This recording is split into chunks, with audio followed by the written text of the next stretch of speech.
በስመ አብ ወወልድ ወመንፈስ ቅዱስ አሃዱ አምላክ አሜን። ሰኔ 10 እንኳን ለመስቀለ ክርስቶስ ወራዊ መታሰቢያ በዓልና በዚህች ዕለት ታስበው ለሚውሉ ቅዱሳን ቀን በሰላም አደረሳችሁ አደረሰን። በዚህ ዕለት ታስበው የሚውሉ ቅዱሳንን ስንክሳር እናሰማችኋለን። የቅዱሳን ገድል በራሱ ጸሎት ነው፣ በረከት የምናገኝበት በቅዱሳኑ ተጋድሎ የምንማርበት ስለሆነ የተከበራችሁ ቤተሰቦች ከጀመራችሁ እስከ መጨረሻው እንዲያደምጡት እንመክራለን። ሐሳብ አስተያየታችሁንም በኮሜንት ላይ አስቀምጡልን። እናመሰግናለን። አንድ አምላክ በሆነ በአብ በወልድ በመንፈስ ቅዱስ ስም ሰኔ 10 በዚች ቀን ቅዱሳት ደናግል ደባሞንና ብስጣሞን እናታቸውም ሶፊያ በሰማዕትነት ሞቱ። እንዲህም ሆነ፣ ስሙ ዋርስኖፍ የሚባል አንድ ሰው ነበረ። ኤጲስቆጶስነት ሊሾሙት በወደዱ ጊዜ ወደ ናባ አውራጃ እሊህ ደናግል ወዳሉበት ወደ ግህሙን ደርሶ በዚያ አደረ። በዚያችም ሌሊት የእግዚአብሔር መልአክ ተገልጦለት ከዚህ ለምን ትተኛለህ? ተነስተህ ተጋደል፣ ለአንተና ሰማዕት መሆን ለሚሽሉ ሁሉ አክሊል ተዘጋጅቶላቸዋልና። አሁንም ተነስተህ ወደ መኮንኑ ሂድ፣ በፊቱም ቁመህ ክብር ይግባውና በጌታችን ኢየሱስ ክርስቶስ ታመን አለው። ከእንቅልፉም በነቃ ጊዜ ራእይን እንዳየ ለቅዱሳት ደናግል ነገራቸው። ሲነጋም ተነስተው ከእርሱ ጋር ወደ መኮንኑ ሄዱ። በመኮንኑ ፊት ክብር ይግባውና በጌታችን ታመኑ። መኮንኑም ይዞ ጽኑ ስቃይን አሰቃያቸውና ወደ ወህኒ ቤት ጨመራቸው። ከጥቂት ቀናቶችም በኋላ ከዚያ አውጥቶ ከቅዱስ ዋርስኖፍ ጋር ወደ ንስሑር ላካቸው። እናታቸውም ትከተላቸው ነበር። መኮንኑም ለአማልክት ዕጣን እጠኑ አላቸው። ባልታዘዙለትም ጊዜ ጽኑ ስቃይን አሰቃያቸው። እግዚአብሔርም መልአኩን ልኮ አጸናቸው፣ ቁስላቸውንም ፈወሰው። ከዚህም በኋላ መኮንኑ ከእርሱ ጋር ወደ ሀገረ ጻ ይዟቸው ሄደ።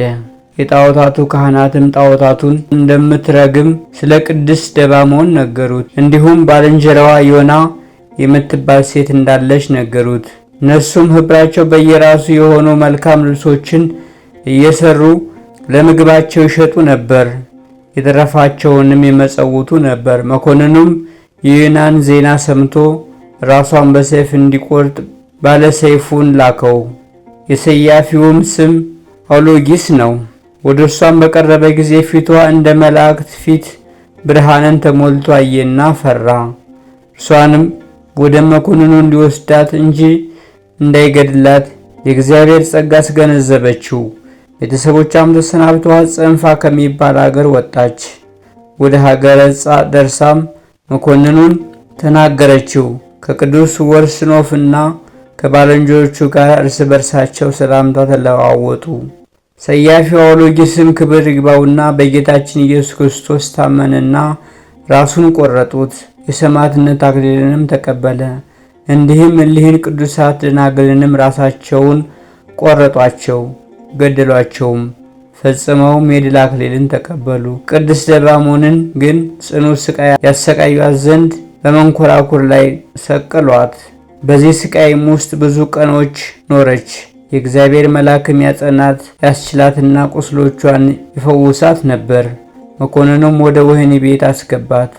በዚያም ጥቂት ቀን ኖረች። ወደ ፍርድ ሸንጎም አስቀርቦ ለአማልክት ሰዊ አላት። ባልሰማችውም ጊዜ ራሷን እንዲቆርጡ አዘዘ። ራሷንም ሊቆርጡ ከከተማ ወደ ውጭ ባወጧት ጊዜ ሴቶች ሁሉ እያለቀሱ ከበዋት ነበር።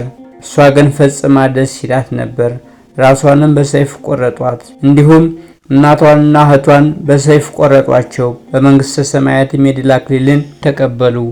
ለእግዚአብሔር ምስጋና ይሁን። እኛንም በሊህ የቅዱሳት ሰማዕታት ጸሎት ይማረን፣ በረከታቸው የሚደርሰን ለዘላለሙ አሜን። በዚች ቀን የሰማዕት አቅሊሞስ የአባ ናንና የይሰካ የረፍታቸው መታሰቢያ ነው። በረከታቸው ከኛ ጋር ይኑር ለዘላለሙ አሜን። ዳግመኛም በዚህች ዕለት የክርስቲያን ወገኖች በዓለሙ ሁሉ ታላቅ ደስታ ሆነ። መላእክትን በሰማያት ደስ ተሰኙባት። በዚህች ቀን እውነተኛ ምእመን ከሆነ ከንጉሥ ቆስጠንጢኖስ ዘንድ የጣዖት ቤቶች እንዲዘጉ አብያተ ክርስቲያናትም እንዲከፈቱ ትእዛዝ ሰጥቷልና።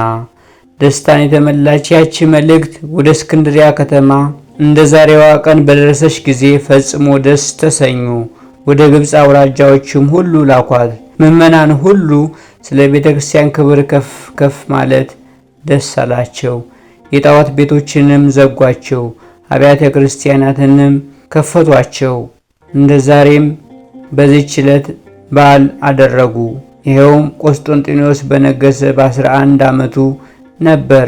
ለእስክንድሮስም ሊቀ ጵጵስና በተሾመባት በመጀመሪያ ዓመት ነበር። ለእግዚአብሔር ምስጋና ይሁን፣ በእኛ ላይም ይቅርታውና ቸርነቱ ይደረግልን ለዘላለሙ አሜን። ወስብሐት ለእግዚአብሔር ወለወላዲቱ ድንግል ወለመስቀሉ ክቡር። ይቆየን።